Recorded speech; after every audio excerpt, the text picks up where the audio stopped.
hice una búsqueda en PubMed, la última búsqueda que hice fue el 21 de abril del 2023. Para esa fecha, con los dos términos MESH, silla de ruedas y niños, encontré 1.610 artículos desde 1950 hasta 2023.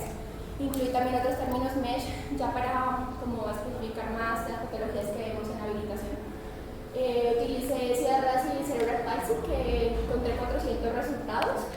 Al igual que con distrofia, 404 resultados, pero para espina bífida y otras patologías, pues ya los resultados son muy pocos, 161 resultados para espina bífida. De hecho, pues incluí otros términos MESH, según la terminología PICO, en population, disability, intervention, mobility training, information, de acuerdo pues, a las necesidades que fui viendo cuando empecé a hacer la presentación. Bueno, para iniciar, entonces, pues recordar que la población mundial, el 10 al 15% es una población discapacitada y que estas personas, el 10% van a requerir una silla de ruedas. Con relación a los niños, aproximadamente el 5% de los niños de todo el mundo tienen alguna discapacidad, es decir, 95 millones de niños menores de 14 años.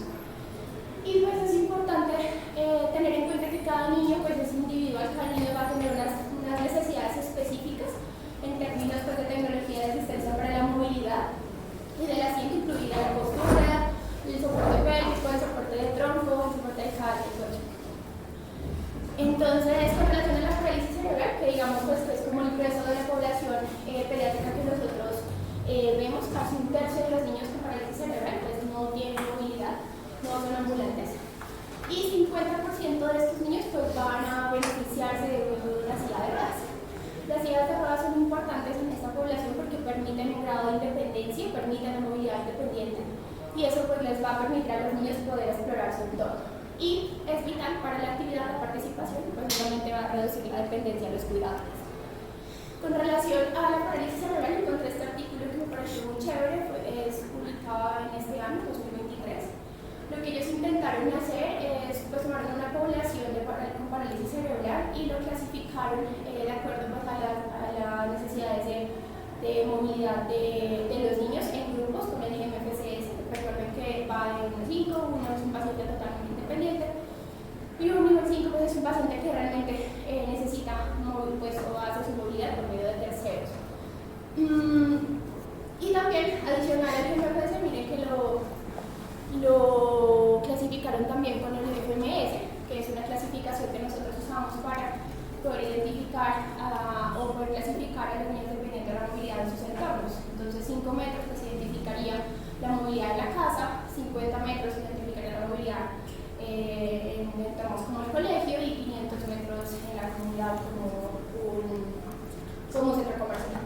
Entonces, si ven ahí, el nivel 1 pues, es totalmente independiente, ¿cierto? Pero ya desde el nivel 2 requiere algún tipo de asistencia para la movilidad, tipo bastón, caminador, y ya para la movilidad en 500 metros ya requiere un grupo importante de sillas de ruedas como estos. Para los de nivel 3, 4 y 5, miren que la movilidad cada vez que va aumentando también el nivel funcional disminuye y ya esos pacientes requieren sillas de ruedas pues, en mayor medida, digamos. Con relación a las distrofias musculares, pues bueno, sabemos que todas las distrofias musculares van a producir debilidad muscular y muchos de estos pacientes van a requerir también sillas de ruedas para su movilidad. Es muy importante en estos pacientes que identifiquemos pues, las necesidades de apoyo postural de forma temprana para evitar futuros problemas osteomusculares. De hecho, en la guía de práctica clínica de los trastornos neuromusculares pediátricos recomienda una provisión oportuna de sillas de ruedas para esta población. Entonces, ¿qué es lo que tenemos que tener en cuenta con los niños al prescribir una silla de ruedas? Y es que pues son totalmente diferentes, tienen una vida totalmente diferente a la del adulto, ¿cierto? Los niños están en proceso de crecimiento, de desarrollo, de aprendizaje, entonces van a requerir hacer actividades como jugar, ir a la escuela.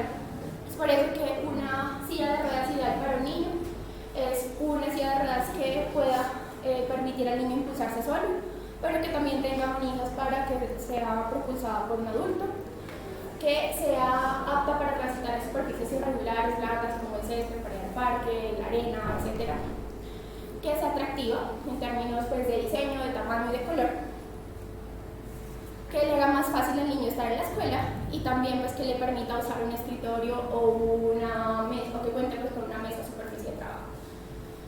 Entonces, los objetivos de la prescripción de sillas de ruedas en pediatría pues, son básicamente los mismos que en el adulto, son tres: los objetivos funcionales, los posturales y los de participación. Los objetivos funcionales, obviamente, pues, facilitar la movilidad del niño, facilitar la comunicación, facilitar también la declusión segura, facilitar el cuidado personal y la función de los miembros superiores. En objetivos posturales, pues tenemos la prevención y corrección de deformidades si es que ya las tienen, ¿cierto? El control de movimiento. Recordemos que los niños con las patologías que nosotros vemos también pueden tener, pueden presentar convulsiones o pueden tener discinesia o cualquier otro tipo. Entonces también necesitamos control de movimientos y distribución uniforme de la presión. Y con objetivos de la participación, pues mejorar la imagen corporal, mejorar su autoestima, mejorar la inclusión social, la seguridad del paciente. Entonces, este modelo me parece muy chévere porque, de hecho, en todas las intervenciones que hacemos en fisiatría, muchas requieren mucho tiempo para poder ver los cambios. Pero cuando prescribimos adecuadamente una silla de ruedas, pues estamos interviniendo directamente en la participación del niño, ¿cierto? Puede movilizarse de forma independiente o bueno, con ayuda de un tercero, pero puede hacerlo. Y también estamos impactando en la función y la estructura corporal. Entonces, todo esto pues, va a permitir que, también de acuerdo pues, a su grado de discapacidad, que esta intervención se expanda, ¿cierto?, a la familia, a la comunidad y a la sociedad. Entonces, es muy importante.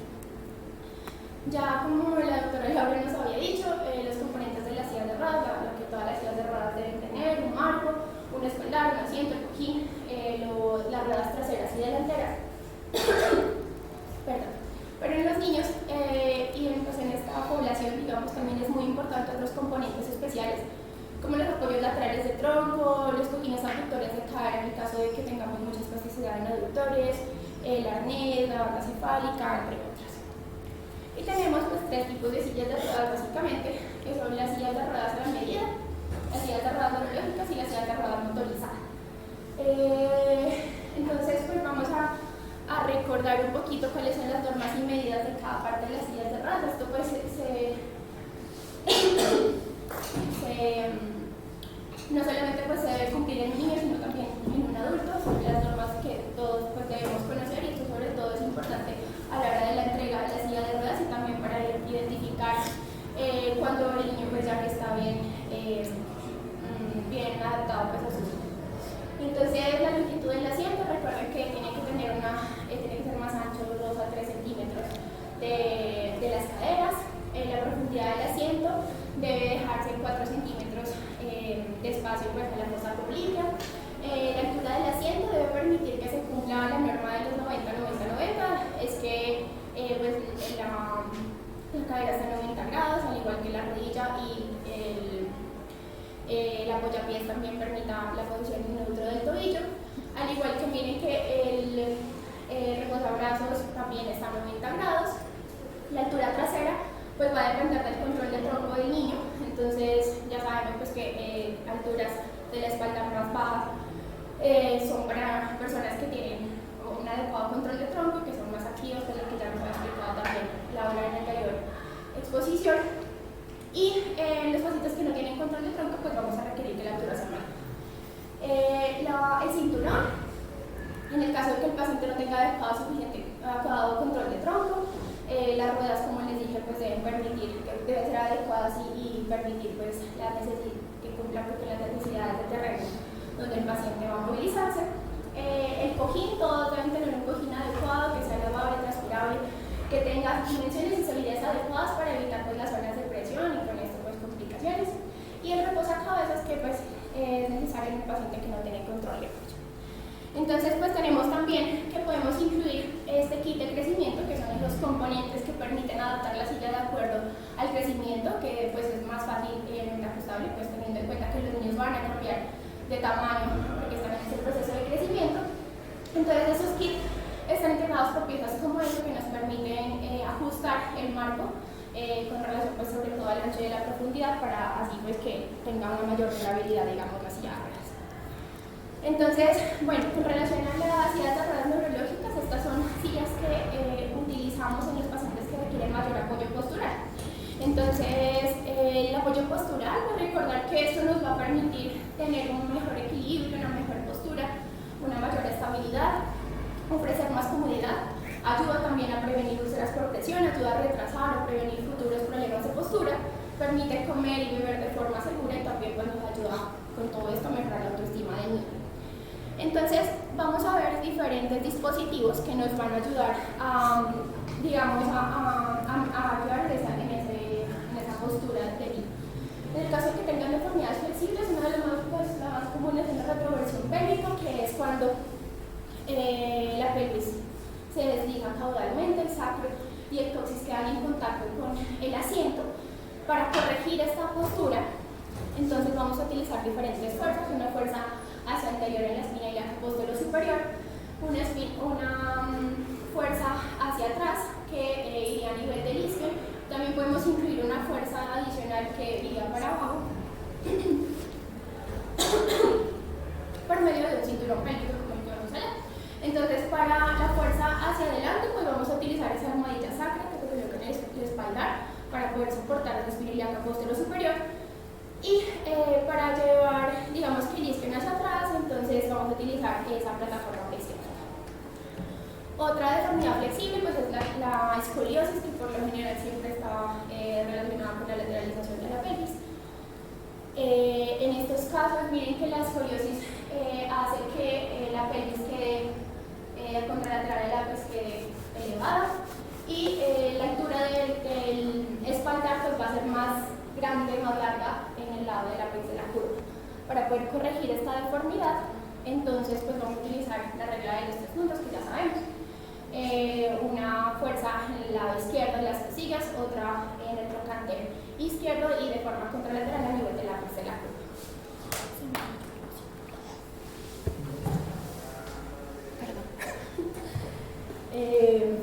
Bueno, entonces para corregir esto vamos a utilizar los soportes de tronco, el soporte lateral de tronco, la parte de arriba, también a nivel de la pelvis de la curva y para poder nivelar la pelvis, como vemos ahí, utilizamos un soporte lateral de pelvis. En el caso de que ya las deformidades sean fijas, entonces en el caso de que son pues, una retroversión pélvica, igual vamos a utilizar, digamos que la misma almohadilla sacra para poder soportar la espina ilíaca posterior superior. Ya no la vamos a corregir, pero al menos vamos a evitar que hayan alteración pues, en las fuerzas y que no generemos úlceras por presión y que tampoco pues, evitemos mayores complicaciones y mayores deformidades. Para la parte del isquio, podemos utilizar el cojín original y adicional pues, la plataforma preisquiática. Y en el caso de que tenga el paciente la lateralización pélvica y escoliosis, vamos a utilizar igual las mismas soportes laterales de tronco y los soportes laterales de cadera para poder ajustar la posición del niño, pero adicionalmente, como ya la pelvis no está nivelada, vamos a incluir una cuña a nivel del asiento para que pues quede adecuadamente soportada y apoyada la pelvis. Bueno, con relación a las sillas de ruedas motorizadas, pues estas son unas sillas que prescribimos también mucho en la edad pediátrica. Sin embargo, pues no voy a ahondar mucho en el tema porque hay una clase solo de silla de ruedas pediátrica. Silla de ruedas motorizada, perdón. Entonces, bueno, solamente quería traerles este artículo que ya es un poquito viejo, es del 2010. Se hizo en Suecia con 562 niños. Ellos quisieron evaluar cuál era el uso de las sillas de ruedas manuales y las sillas de ruedas motorizadas. También lo clasificaron por niveles funcionales y en el interior y en el exterior. Miren que la mayoría de los pacientes pues, utilizan sobre todo sillas de ruedas pues en los niveles están 4, sobre todo para los exteriores. Sin embargo, nivel 3 y 4 lo usan prácticamente que tanto en interiores como en exteriores. Algo importante en este artículo, bueno, es que 29% de los niños utilizaban sillas de ruedas en los interiores y 41% en exteriores, como les decía, pero miren que las pacientes que utilizaban sillas de ruedas manuales, solamente el 14% de esos niños lo hacían de forma autopropulsada y 86% eran propulsadas por un adulto. Lo que no pasaba con las sillas de ruedas motorizadas, donde la mayoría de los pacientes, el 86%, lo hacían de forma independiente. Entonces, esto nos dice que las sillas de ruedas motorizadas pues, nos generan una mayor independencia de los niños y pues esto va a impactar positivamente, como ya les dije al inicio de la exposición. Otra cosa que en el artículo mencionaban, pues ellos también hicieron una clasificación de acuerdo a las formas de parálisis cerebral. Y la mayoría de los pacientes que utilizaban sillas de ruedas, como en la segunda imagen, son los pacientes con espasticidad, pues con parálisis cerebral espástica bilateral y cinética. Y pues la mayoría lo hacen con propulsión voluntaria. Entonces, bueno, me surgió la duda de cuáles son, digamos que, los aspectos que tenemos que tener en cuenta a la hora de prescribir una silla de ruedas motorizada en un niño. Encontré este artículo que también pues, es del 2014, pero me pareció muy chévere porque es un artículo que nos da como consideraciones prácticas a la hora de poder prescribir y justificar ante pues, la entidad prestadora de servicios una silla de ruedas motorizada para diferentes edades y para diferentes capacidades en los niños. Este estudio constaba de 3 partes. Una parte que fue una revisión de literatura, luego hicieron un consenso de Delphi entre 16 médicos pues, especialistas en esta área y con todo esto generaron unas consideraciones de práctica clínica. Ellos lo que hicieron fue identificar 4 grupos de niños que necesitan movilidad motorizada. Entonces el primer grupo son los niños que nunca van a caminar. En este grupo podemos incluir a los niños con parálisis cerebral tipo 4 y 5, AME tipo 1 o 2 o distrofias congénitas, pacientes con deficiencias múltiples en extremidades o artrogriposis, lesiones congénitas de la médula espinal de niveles altos y osteogenesis imperfecta tipo 2, 3 y 8. Los niños, el segundo grupo pues serían los niños con movilidad ineficiente. Entonces, en este grupo se incluye la parálisis cerebral 3 y 4 y también algunos adolescentes de parálisis cerebral nivel 2, lesiones de médula espinal alta C6 y 7, mielomeningocele torácicas, osteogenesis imperfecta tipo 4 y 7 y niños que tienen alguna otra condición médica que no le permiten pues, la movilidad eficiente, por ejemplo la artritis. El otro grupo de niños que necesitan movilidad motorizada son los niños que pierden la capacidad de caminar o de caminar eficientemente. Entonces son niños, aquí pues incluyen todas las enfermedades neuromusculares, ¿cierto? Tener en cuenta en estos pacientes que a la hora de maniobrar el joystick, pues ellos aprenden la habilidad fácilmente, pero no tienen problemas cognitivos. Sin embargo, en un principio pueden utilizar un joystick estándar, pero luego pueden ir perdiendo esta capacidad, entonces tener en cuenta también a la hora de prescribir esto, utilizar otros joysticks que son maniobrados de otra forma, como por ejemplo el mentón o con la boca. Otros pacientes que pierden la capacidad de caminar son los pacientes que tienen lesión cerebral adquirida. Aquí tener en cuenta que estos pacientes sí pueden llegar a tener algún problema, digamos, cognitivo, entonces a la hora de prescribir también tener en cuenta esto para pues a la hora de maniobrar de forma independiente su silla de ruedas motorizada. Y las lesiones de la médula espinal en niveles altos, también tener en cuenta que niveles altos posiblemente pues, no puedan acceder a un joystick estándar. El último grupo son los niños que necesitan asistencia de la movilidad en la primera infancia. Entonces son niños que en un principio en la niñez pueden tener algún problema para caminar, pero luego con el tiempo pues, pueden acceder a un procedimiento quirúrgico o definitivamente pueden perder la capacidad de maniobrar no motorizada. Entonces en un principio les puede servir, pero luego ya no.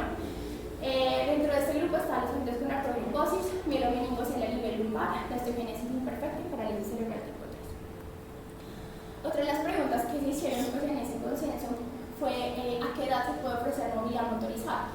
Esto me pareció bastante interesante porque ellos, pues con toda la búsqueda de literatura que hicieron, encontraron que de hecho se puede prescribir movilidad motorizada, hablo pues de movilidad motorizada en general, alrededor de la misma edad que los niños empiezan a gatear.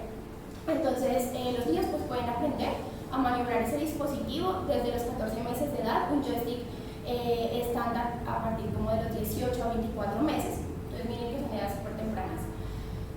Pero pues tener en cuenta los pacientes que tienen diferentes patologías o que también tienen problemas cognitivos o algunas discapacidades visuales, perceptivas, cognitivas o de comunicación, pues obviamente estos niños van a requerir una, digamos, mayor capacitación y pueden necesitar más tiempo para aprender las habilidades.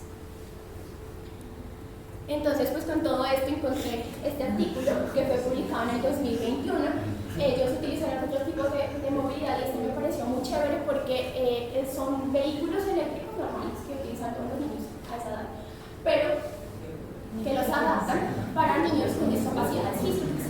Entonces, pues es chévere porque las sillas de ruedas motorizadas pues son grandes, son difíciles de transportar, son muy costosas, entonces estas pues son opciones menos costosas que son más amigables tanto para los niños como que este tipo de dispositivos pues, pueden ayudar a los niños a tener mayor movilidad, mayor independencia, participación activa de esos niños con discapacidades, pueden mejorar su autoestima, su confianza, su calidad de vida y pues la edad promedio que recomiendan es a los 4 años. Quise traer también, pues ya para terminar, otros asistentes también para la propulsión. Estos son los handbags, están pues en el mercado en Colombia. Y son muy chéveres porque les permiten a los niños, pues miren que se anclan ahí en la silla de ruedas y permiten pues ejercitar los miembros superiores y también ayudarse a propulsar con los miembros superiores. Entonces, pues también se puede indicar. El Smart Drive, que también está aquí en Colombia, pues permite utilizar un medio eléctrico motorizado que también se puede anclar a la silla de ruedas autopropulsada para ayudar a propulsar. Se controla con un reloj, también pues me parece chévere. Los bipedestadores, este no es como el tema de la exposición, pero también lo quise traer para mostrarles pues, que existen este tipo de bipedestadores, pues que son la línea casual, pero también existen sillas de ruedas, de hecho sillas de ruedas motorizadas también, que permiten o dan la opción pues también de hacer la bipedestación. Se ha visto en algunas patologías, sobre todo en parálisis cerebral, pues que esto ayuda mucho para mejorar la función osteomuscular, para disminuir el dolor, para evitar retracciones musculares.